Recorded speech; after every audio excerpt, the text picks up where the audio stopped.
Turning now to the controversial Texas abortion law that went into effect yesterday. In a 5-4 ruling, the Supreme Court formally denied that request from Texas abortion providers to put the new heartbeat abortion law on hold. President Joe Biden is pushing back against the state's new law, calling it an, quote, unprecedented assault on a woman's constitutional rights under Roe v. Wade. The president now directing the Gender Policy Council he created to fight for women's access to safe and legal abortions.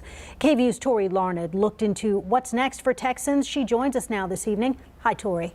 Hey, evening, Quia. Yeah, both sides of the aisle are calling Senate Bill 8 or the Texas Heartbeat Act historic, but not for the same reasons. The law prevents abortions once a fetal heartbeat is detected.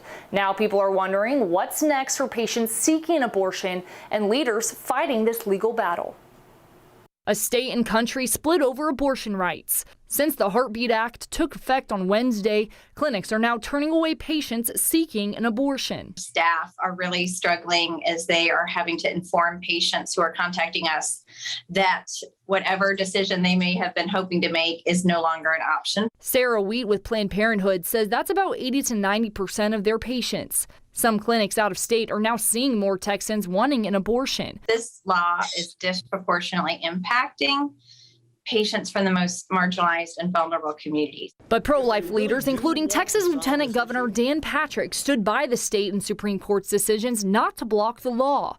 Patrick stating this law will save the lives of thousands of unborn babies in Texas and become a national model. I pray that every other state will follow our lead in defense of life. The bill also allows private citizens to sue anyone perceived to have aided and abetted patients obtaining abortions. Some doctors, like Nancy Binford, an OBGYN in Austin, now feel caught in the mix.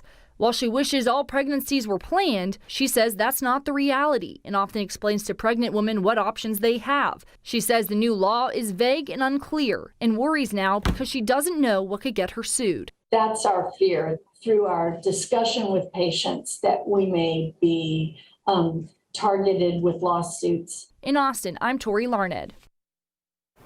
Physicians say the best thing people can do to protect themselves right now from an unwanted pregnancy is to take birth control and have emergency contraceptives available. Multiple organizations are available to help people access that. Quita. All right, a very controversial issue, Tori. Thank you.